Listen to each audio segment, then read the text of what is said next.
Hello friends. आज जिस topics पे हम लोग बात कर रहे हैं ये चाहता सबको ही है, पर वो फेल हो जाते हैं या कर नहीं पाते हैं या ये सोचते हैं कैसे करें या पॉसिबल है या नहीं है। पर सारे ये सवालों का एक जवाब ये है कि हम ये जानना ही नहीं चाहते हैं कि ये होता कैसे है, क्योंकि यदि हम इसे जान जाएंगे ना तो हम खुद से ही अपने डिसीज़न को, अपने जो प्रॉफिट को या आने वाले हमारा जो भी वेल्थ क्रिएशन करने के लिए जो हमारे पास प्लान्स है उसको अपडेट कर सकते हैं, उसको चेंज कर सकते हैं, उसको प्लानिंग उस हिसाब से कर सकते हैं। तो वेल्थ क्रिएशन करने के लिए सारे लोग चाहते हैं, पर वेल्थ क्रिएशन होगा कैसे ये लोग कोई समझना नहीं चाहते हैं, या जानते हैं या नहीं जानते हैं बट वो कर नहीं पाते हैं। तो आज जो हम लोग सीखेंगे वो ये सीखेंगे कि यदि ऐसा हम चाहते हैं तो हम करेंगे कैसे। तो देखो, मैंने आप लोगों को पहले भी वीडियो में बताया है कि आप सबसे पहले ये जानो कि कितने एसेट क्लास हमारे मार्केट में अवेलेबल हैं जिससे कि वेल्थ क्रिएशन या जनरेशन हो सकता है। प्लस दूसरा जो मोस्ट इम्पॉर्टेंट है कि आप ये जानो कि हर वेल्थ क्रिएशन का ईयरली जो रिटर्न ऑफ इन्वेस्टमेंट है वो कितना है। यदि आप इस तरह का डेटास को, फाइनेंशियल फैक्ट्स को यदि आप समझते हैं तो आप इस तरह से अपना एक डाइवर्सिफाइड एक इन्वेस्टमेंट प्लान्स कर सकते हैं। और इससे आपको क्या होगा कि आप देखोगे कि जो नॉर्मल जो हम इन्वेस्टमेंट का जो ROI है, यदि 10% मान लो आपका ईयरली होता है, और हम यदि डाइवर्सिफाइड इन्वेस्टमेंट स्ट्रेटेजी अपनाते हैं या डाइवर्सिफाइड पोर्टफोलियो बनाते हैं खुद से अपने से ही, तो आप देखोगे कि उससे आपको रेगुलर से आपको 50%, ऑलमोस्ट 50%, 49 समथिंग है तो 50% ऑलमोस्ट आपको अधिक रिटर्न आपको मिलेगा।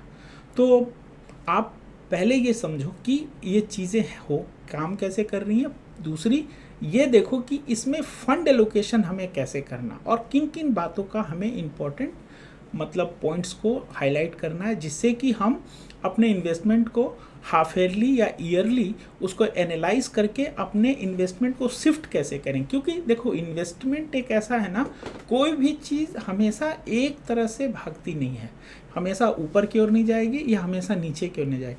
आपको करना क्या है, अपने इन्वेस्टमेंट को, अपने जो भी फाइनेंशियल मार्केट डेटा फैक्ट्स है उसके अकॉर्डिंगली आपको जब भी मार्केट शिफ्ट हो उसके अकॉर्डिंगली आपको चेंज करना है। अब चेंज करने से इफ़ेक्ट क्या होता है, हर एसेट क्लास एक सर्टेन पीरियड ऑफ टाइम में अपवर्ड मूवमेंट रहता है और एक certain period of time downward movement में रहता है। देखो, अपने पैसे को बढ़ाने का जो सबसे बेस्ट तरीका जानते हो वो ये है कि आप ऐसे पैसे को कहीं पार्क ना करो जहाँ का रिटर्न जो है आपको आपका एक्सपेक्टेशन लेवल से नीचे दे रहा हो। अब आप कहोगे कि इसे कैसे पहचानेंगे या इसको कैसे आइडेंटिफाई करेंगे। देखो, आइडेंटिफाई करने के लिए आपके पास सिर्फ डेटा है, आपके पास जो भी फाइनेंशियल डॉक्यूमेंट या जनरल्स या न्यूज़ है उसे ही आप स्टडी कर सकते हो। फ्यूचर तो प्रिडिक्ट कोई कर नहीं सकता है, तो based on the historical data आप एनालाइज कर सकते हो कि 5 ईयर्स, 10 ईयर, 15 ईयर्स, 20 ईयर्स में ROI इस एसेट क्लास का कितना होता है, उसके अकॉर्डिंगली अपने फंड एलोकेशन को कर। तो आइए हम लोग शुरू करते हैं कि इसमें जो बेसिक पॉइंट्स है जो हमें सीखनी चाहिए और इसी अकॉर्डिंगली हमें इन्वेस्टमेंट अपना जर्नी स्टार्ट करना चाहिए। सपोज दैट मान लो कोई बंदा 25 साल का है, अब वो 10,000 रुपया कमा रहा है। तो 10,000 रुपया कमा रहा है तो अब वो अपना डेली एक्टिविटी या डेली उसका जो भी इकोनॉमिकल मतलब एक्सपेंस है वो तो करेगा ही। बट कहते हैं फाइनेंस में रूल है कि आप अपने रिटायरमेंट्स के लिए, फ्यूचर के लिए देख के 10% अपना पैसा बचाओ। ये 10% जो है ना आपके फ्यूचर को सिक्योर करने में बहुत बड़ा काम करेगा। और ये 10% मान लो 10,000 है किसी की सैलरी, मैं एकदम मिनिमम लेके चलता हूँ, तो उसकी सैलरी 10,000 है, 10,000 का 10% हो रहा है 1,000। अब 1,000 रुपया को आपको कैसे करना है, तो पहला जो है वो है कि आप 40% मीन 400 रुपया के लगभग म्यूचुअल फंड में करो। अब म्यूचुअल फंड में 400 रुपीज़ क्यों करो, तो देखो ऐसा है कि दो तरह के इन्वेस्टमेंट्स एसेट क्लास होते हैं, एक प्रोफेशनल मैनेज करते हैं और एक डायरेक्ट आप इंडिविजुअल्स करते हैं। तो देखो प्रोफेशनल जो मैनेज करते हैं ना, तो आई थिंक आप कितना भी लर्निंग करो, मार्केट्स के ट्रेंड्स को समझो, जानो, आपसे बेहतर वो करेंगे क्योंकि आपसे ज़्यादा उनको फाइनेंशियल नॉलेज है। तो 40% आप प्रोफेशनल वे में इन्वेस्टमेंट करो, तो उसके लिए बेस्ट है आप म्यूचुअल फंड में जाओ और आप म्यूचुअल फंड में अपना SIP चालू कर दो। इसमें भी कैटेगराइजेशन है, देखो 3 सेक्टर हैं, लार्ज कैप है, मिड कैप है, स्मॉल कैप है। तो मिड कैप, लार्ज कैप और स्मॉल कैप में आप 50-25-25 का रेशियो में आप इन्वेस्टमेंट अपना जर्नी शुरू कर सकते हैं, ठीक है। सेकंड है आपका FD और government bond.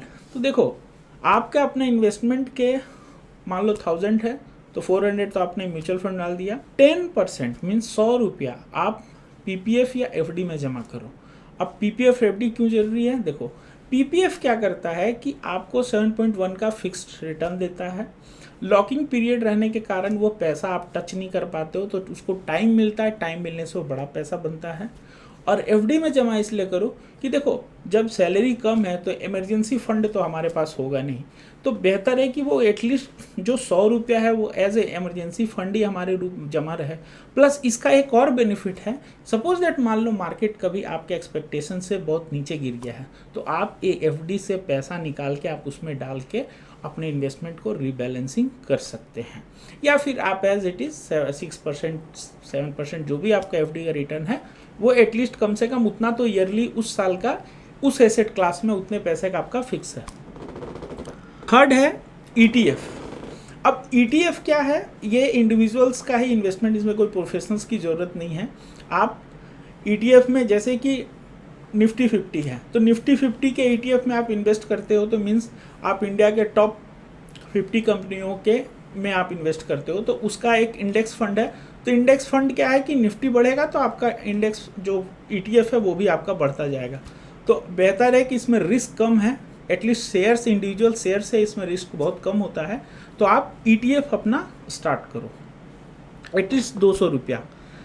Gold and silver में भी आप 50-50 रुपया या फिर अपने इन्वेस्टमेंट का जो 200 रुपया उसमें 100 रुपया आप गोल्ड एंड सिल्वर में भी करो। और स्टॉक में 10% सिर्फ। 10% क्यों बोल रहे हैं, देखो स्टॉक्स का ऐसा है ना, ये जितने एसेट क्लास है उसमें सबसे ज़्यादा स्टॉक्स आपको रिटर्न देता है, बट प्रॉब्लम में क्या है कि वॉलेटिलिटी के कारण प्लस मार्केट के बहुत सारे फैक्टर्स के इसका इम्पैक्ट पड़ने के कारण इसका प्राइस प्रेडिक्शंस करना बहुत ही मतलब टफ जॉब है। ऐसा नहीं है कि कोई कंपनीज का अच्छी कंपनी को आप चूज़ कर लोगे और लॉन्ग टर्म में वो प्रॉफिट नहीं देगा, डेफिनेटली प्रॉफिट देगा, बट प्रॉब्लम इज़ दैट ना कि साइकोलॉजी ऑफ माइंड इन्वेस्टर का क्या होता है ना कि वो जैसे ही इन्वेस्ट करता है शेयर में ना, उसको इतना ज़्यादा उकताहट रहता है ना कि वो जल्दी से जल्दी प्रॉफिट बन जाए। ऐसा नहीं होता है। आप खुद सोचो ना, आप एक कंपनी चालू करते हो, तो कंपनी चालू करते हो तो क्या आपको लगता है कि आपका नेक्स्ट मंथ से वो कंपनी प्रॉफिट देने लगता है? नहीं, उसमें टाइम लगता है, आपको अलाइनमेंट करना पड़ता है, प्रोडक्शंस देखना पड़ता है, सेल्स देखना पड़ता है, मार्केटिंग देखना पड़ता है, बहुत सारे वेरियस फैक्टर्स काम जब स्मूथली करना चालू करते हैं तब आपकी कंपनी प्रॉफिट में कन्वर्ट होती है। तो सेम चीज़ मार्केट में है। मार्केट में आप पैसा लगा रहे हैं मीन्स एक कंपनी के एक पार्ट का आप शेयर ले रहे हैं, मीन्स आपका कंपनी यदि अच्छी काम करेगी तब आपका प्रॉफिट उसका होगा, उस प्रॉफिट का शेयर आपको मिलेगा। तो आपका इम्पेशेंस जो है, ये साइकोलॉजी आपके शेयर को बढ़ने नहीं देगा, या अर्ली आप एग्जिट कर जाओगे तो वो प्रॉफिट बुक नहीं ज़्यादा कर पाओगे। तो बहुत सारे क्लाइमेक्स, बहुत सारे अनसर्टेनिटी रहता है। तो आप फिर भी 10% शेयर में करो। क्यों? क्योंकि शेयर का जो रिटर्न ऑफ जो इन्वेस्टमेंट है वो बहुत अच्छा है। लॉन्ग टर्म में जाओगे 1 ईयर 2 ईयर 3 ईयर्स के सेगमेंट्स में तो आपको डेफिनेटली अच्छा रिटर्न्स मिलेगा। हाँ, शेयर सिलेक्शन करते समय थोड़ा सा फंडामेंटल आप स्टडी ज़रूर करो। किसी भी शेयर को सिलेक्शंस करने के लिए बहुत सारे क्राइटेरिया होते हैं, but the basic thing is that कि फंडामेंटल एनालिसिस करो। फंडामेंटल एनालिसिस करने से एटलीस्ट आपको ग्रोथ कम भी मिलेगा, लेकिन वो पैसा डूबेगा नहीं, कंपनी भागेगी नहीं।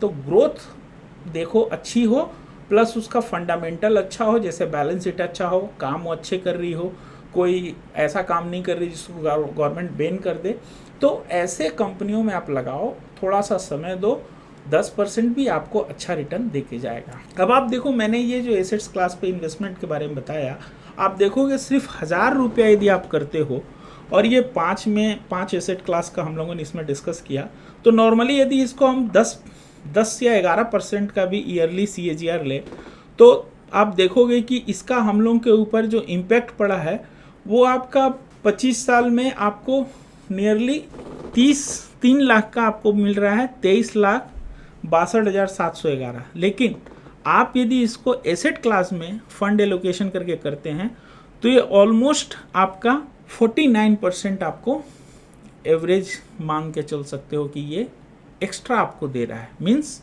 नॉर्मल से एक्स्ट्रा। यदि आप 3 लाख को लगाते हो 25 साल के लिए, 11% का रेवेन्यू करेगा तो वो 15,90,000 देगा। लेकिन इस एसेट क्लास के वाइज कर लगते हो, और जो इनका हिस्टोरिकल CAGR है, जैसे म्यूचुअल फंड का 12%, गोल्ड FD और PPF का 7%, ETF का 20% का 12% लिया हूँ, गोल्ड सिल्वर का है 13%, स्टॉक का है 10%, तो आपको टोटल मिलता है 25 ईयर्स के बाद 23,62,711, मीन्स आपके नॉर्मल इन्वेस्टमेंट से 49% एक्सेस। तो ये अपने आप में एक बहुत बड़ी बात है। बहुत लोगों का अपना अपना इन्वेस्टमेंट स्ट्रेटजी होता है। मैं आपसे सिर्फ ये कहना चाहता हूँ कि आप अपने इन्वेस्टमेंट को डाइवर्सिफाइड करें, फंड एलोकेशन एसेट वाइज अलग अलग करके रखें, क्योंकि आप जितना डाइवर्सिफिकेशन करेंगे आपको रिटर्न ऑफ इन्वेस्टमेंट उतना ही ज़्यादा आपको अच्छा मिलेगा। और देखो, हाफ ईयरली और ईयरली चेकिंग करने का लॉजिक इसके पीछे यही होता है कि आप ज़्यादा से ज़्यादा अपने इन्वेस्टमेंट को समझें, इन्वेस्टमेंट के रिटर्न्स को समझें और उसके अकॉर्डिंगली अपने इन्वेस्टमेंट को रीप्लान करें। अब म्यूचुअल फंड और ETF का हिस्टोरिकल डाटा देखो, यहाँ पे मैंने दिया हुआ है। ये बेस्ट वाले हैं, ठीक है, म्यूचुअल फंड में, और ये बेस्ट 3 जो है ETF में है। मैंने एवरेज लिया है, जो मिनिमम मान के चलो 13-14% उस हिसाब से। ये गोल्ड एंड सिल्वर के मैंने हिस्टोरिकल डाटा दिया है, उनका परसेंटेज ऑफ ईयरली जो है। देखो, yearly return is different thing, CAGR is different thing. So understand that कि ईयरली क्या है कि साल में जो प्राइस रिविजन्स हो रहा है, मान लो 100 का लिए 110 हो गया तो 10% का आपका ईयरली रिटर्न हुआ। लेकिन 5 ईयर्स का ले 110 हुआ, 120 हुआ, 130 हुआ, 140 हुआ, 110 हुआ, तो ये 10, 20, 40 को जोड़ के 5 से डिवाइड करके जितना निकला, मीन्स एवरेज जो रिटर्न्स आया, दैट्स कॉल्ड ए CAGR। तो CAGR आपका यदि 10 अबव है, 12 अबव है, तो उसे अच्छा रिटर्न्स माना जाता है। क्योंकि कोई इन्वेस्टमेंट जो होता है ना, वो 1 साल, 2 साल, 6 महीना, 1 महीना के लिए नहीं होता, वो लॉन्ग टर्म में जाता है। तो आप एक रकम, छोटा रकम 10,000 का ही मान के चलिए आप कमाते हैं, आप 1000 रुपये सिर्फ इन्वेस्ट यदि करना शुरू करते हैं, 25 साल तक कंसिस्टेंटली आप यदि इन्वेस्ट करते हैं तो आप अच्छा रकम बना सकते हैं। ये प्रूफ डेटा है, ऑलरेडी सारे प्लेटफॉर्म पे आपको मिल जाएगा। थोड़ा सा आप लर्निंग करोगे, सीख जाओगे और खुद अपने से करोगे तो ज़्यादा से ज़्यादा। इस वीडियो का बनाने का, इस डेटा और डिटेल्स को इसमें आप लोगों को दिखाने का सिर्फ मेरा मकसद ये है कि आप सिर्फ वन वे पाथ पे ना रहें, मल्टीपल्स रहें, एक्यूरेटेड रहें, अपडेटेड रहें और ज़्यादा से ज़्यादा इन्वेस्टमेंट प्लान्स और स्ट्रेटजी को रीप्लान करें, री इन्वेस्ट करें और इन्वेस्टमेंट साइकिल को सही तरीके से फॉलो करें। क्योंकि आपका पैसा बनेगा, आपका कॉन्फिडेंस हाई रहेगा और सबसे अच्छी बात है क्या कि जब आपके पास ऑप्शन अवेलेबल है तो जो दूसरे कर रहे हैं वो आप क्यों नहीं कर सकते। सब चीज़ तो नहीं, लेकिन जिसमें आपको लगता है कि आप उतना रिस्क मैनेज कर सकते हैं, उतना मतलब अपने आप को इन्वेस्ट कर सकते हैं, तो ज़रूर इन्वेस्ट कीजिए और हर तरह के इन्वेस्टमेंट में जाइए और जिससे कि आपका जो वेल्थ क्रिएशन हो, नॉर्मल से अबव आपको रिटर्न्स मिले और आप ऑलवेज प्रॉफिटेबल रहें। मिलते हैं इसी तरह के कोई इंटरेस्टिंग और प्रैक्टिकल डिस्कशंस में। बाय।